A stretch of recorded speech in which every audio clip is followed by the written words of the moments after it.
ومن أحسن قولا ممن دعا إلى الله وعمل صالحا وقال إنني من المسلمين.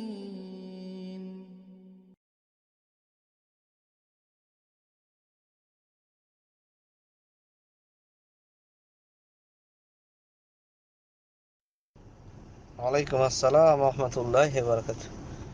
আলহামদুলিল্লাহি রাব্বিল আলামিন ওয়াল আকিবাতু লিল মুত্তাকিন নবিয়িনা মুহাম্মাদিন ওয়া আলা আলিহি ওয়া সাহবিহি আজমাইন, আম্মা বাদ।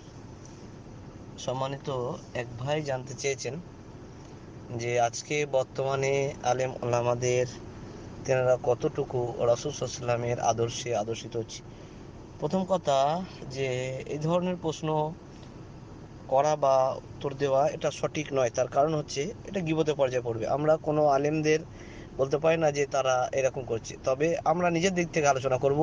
আমরা রাসূল সাল্লামের সিরাত সম্পর্কে আলোচনা করব, যার মাধ্যমে আমাদের সেটা আদর্শিত হবে এবং নসিহত হবে। আমরা নসিহত করতে পারি, কাউকে নাম ধরে কটাক্ষ করে বা কোনো আলেমকে যে ওই আলেম তার রাসূল সাল্লামকে চলছে না। হ্যাঁ, তবে বর্তমান সমাজে বিভিন্ন ওলামায়ে কেরামদের যে ধরনের বলে আর কাজে মিল থাকে না।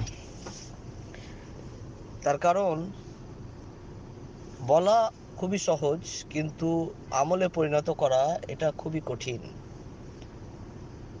বলা এক জিনিস আর আমল পরিণত করা, এটা বাস্তবায়ন করা খুবই মুশকিল। আমরা বলি যে আমাদের ঐক্য বজায় রাখতে হবে, মুসলিম উম্মাহকে একত্র হতে হবে, কিন্তু আমরা নিজেরাই ঐক্যের মধ্যে থাকি না। নিজেদের আমরা বলি যে আমাদের রাসূল সাল্লাল্লাহু আলাইহি ওয়াসাল্লাম আদর্শ আলোচিত হবে, কিন্তু নিজেদের আখলাকে মানুষ আকৃষ্ট হওয়া তো দূরের কথা, মানুষ আরো দূরে চলে যায়।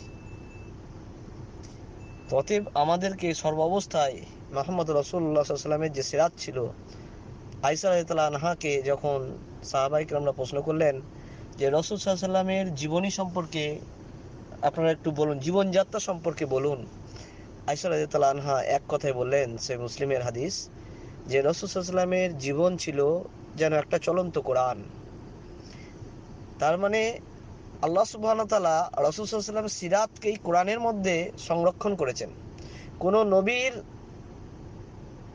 এত সংরক্ষণ করা নেই সিরাত সম্পর্কে, যেটা মুহাম্মদ সাল্লাল্লাহু আলাইহি ওয়াসাল্লামের সম্পর্কে আল্লাহ সুবহানাহু ওয়া তাআলা নিজে সংরক্ষণ করেছেন। রাসূল সাল্লাল্লাহু আলাইহি ওয়াসাল্লামের জীবদ্দশা, কার্য এবং জীবন কিভাবে চলেছে, সেটা আল্লাহ সুবহানাহু ওয়া তাআলা কোরআন কারীমের মধ্যে বিভিন্ন জায়গায় বিভিন্নভাবে আল্লাহ সুবহানাহু ওয়া তাআলা আমাদেরকে বুঝিয়ে দিয়েছেন, আমাদের জন্য বার্তা মেসেজ দিয়েছেন। তো আমাদের এখানে আমরা যেটা বলতে পারি, আল্লাহ সুবহানাহু ওয়া তাআলা সূরা নাজম 32 নম্বর আয়াতে বলছেন, কে মুত্তাকি আল্লাহ ভালো জানেন, তোমরা জানো না। একটা সাধারণ আম মানুষ একটা মাশায়েখ মাদানির থেকেও মুত্তাকি হতে পারে। তবে আমাদের সকলেই একটা কথা মনে রাখতে হবে যে আমাদের লেভেল মাদানি, বড় শায়েখ, আল্লামা, হুজুর, বুজুর্গ, এগুলো কোনোটাই আমাদের জান্নাতে যাওয়ার জন্য সহজ হবে না, যদি না আমাদের আমল বাস্তবে পরিণত না থাকে। তাহলে দেখা যাচ্ছে যে একটা মাদানির থেকেও একটা সাধারণ সাধারণ মানুষ সে বেশি মুত্তাকি হতে পারে। অতএব আমরা এখানে কাউকে গীবতের পর্যায়ে আনবো না যে কোনো আলেম তারা আর রাসূল সাল্লাল্লাহু আলাইহি ওয়াসাল্লাম আদর্শে চলছে না। আমরা নসিহত করব যে আমাদের প্রত্যেকেই যেন আমাদের আখলাক, রাসূল সাল্লাল্লাহু আলাইহি ওয়াসাল্লামের আখলাক আদর্শিত হয়ে জীবনযাপন আমরা করতে পারি, সেটা আমাদের রাখতে হবে।